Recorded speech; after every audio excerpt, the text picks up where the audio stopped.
Bem-vindo a mais um clipe do Gutenberg.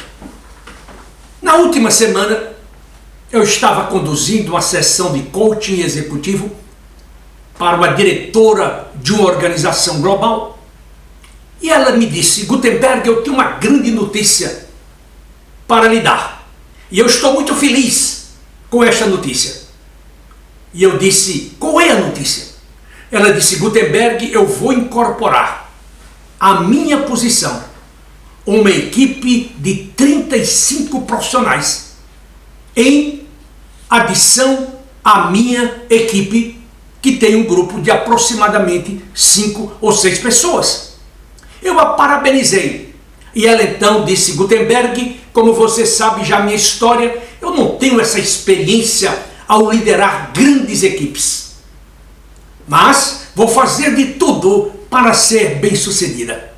E ela então me pergunta: Gutenberg, que conselhos você tem para dar para mim, de tal forma que eu obtenha sucesso na condição de diretora desta grande equipe?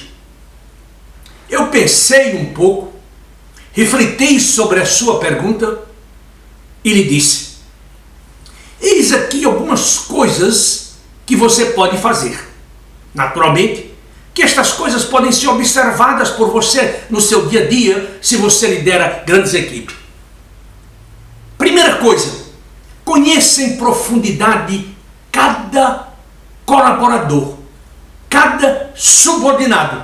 Conheça em profundidade suas fraquezas, suas fortalezas, sua formação acadêmica, seus hábitos de leitura, seus hábitos de estudo, suas atividades sociais, suas atividades dentro da empresa, enfim, disseque a pessoa como um todo.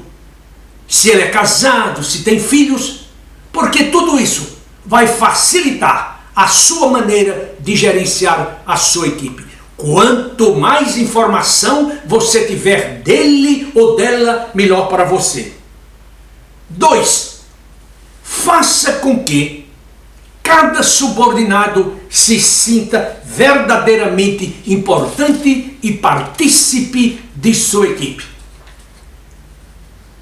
Os autores da autoajuda do século XIX e início do século XX diziam que todas as pessoas queriam se sentir importantes.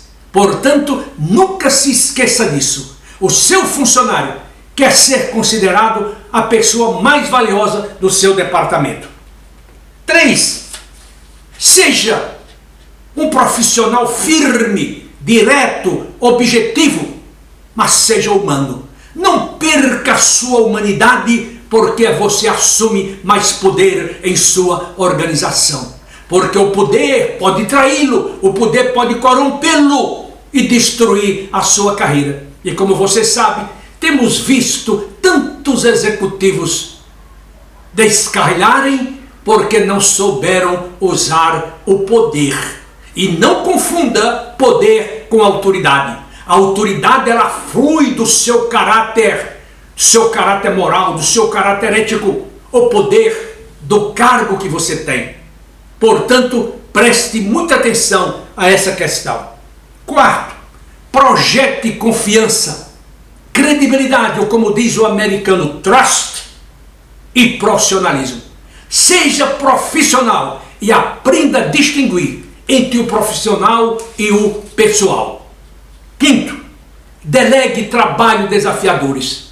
Eu tenho ouvido tantas histórias sobre delegação que me deixam totalmente entristecido. Como, por exemplo, você delega o trabalho sujo para os seus subordinados e você fica com o filé mignon. Quando você contratou este profissional, você disse que queria um leão novo, forte, vibrante, que desse um verdadeiro espetáculo.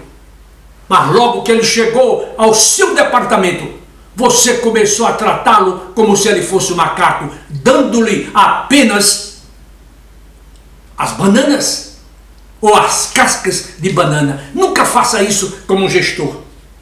6. Dê e solicite feedback. O feedback tem que ser dado no momento em que você pega o seu colaborador fazendo algo que não é direito, que não é certo. e não por ocasião apenas da sua avaliação 6 meses ou 1 ano ou 2 anos depois. Eu sempre advirto os meus candidatos: nunca acredite naquele diretor, naquele gerente, naquele presidente, que quando você pergunta para ele como você está se conduzindo, ele diz: você está se conduzindo muito bem. Você pede para ele fazer uma avaliação sua e ele diz: não, não precisa. E semanas depois, ele lhe manda embora. Conheço inúmeros casos que poderia dar como exemplo para a sua reflexão. 7º, promova os membros de sua equipe na organização. Isso é, fale bem deles.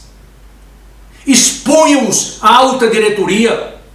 Faça comentários sobre eles, porque fatalmente eles precisam da sua promoção, eles precisam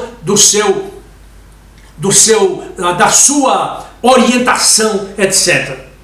8º, demonstre coragem, principalmente em tempos difíceis, tempos de transições, de mudanças radicais, como aquelas que estamos vivendo atualmente.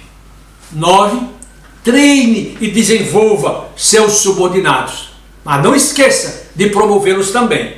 E por último, dê crédito a quem de direito.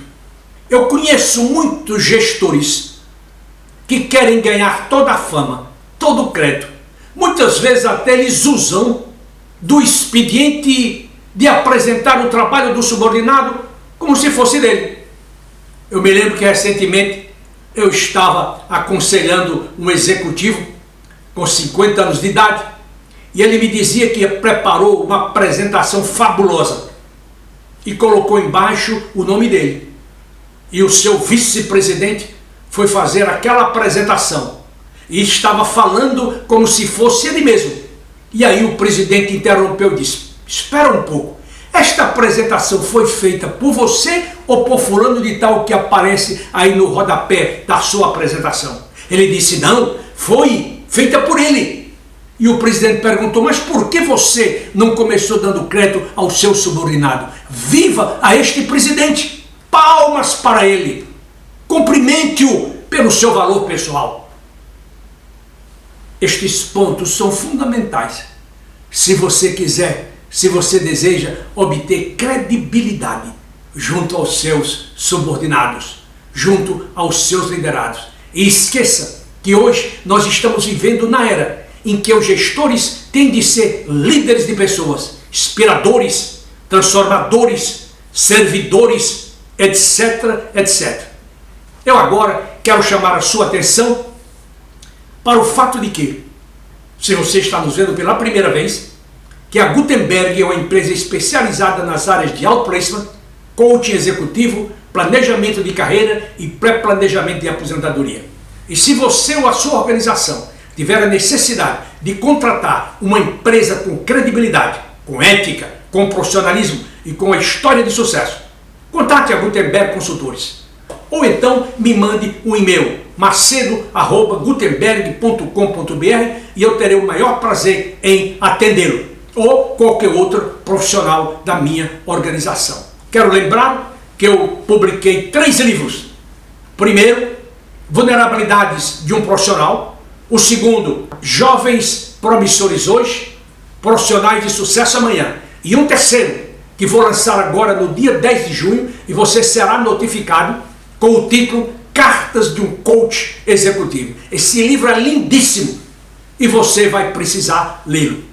Eu agora quero agradecê-lo pelo seu tempo e eu espero reencontrá-lo na próxima semana, se Deus assim o permitir. Até lá!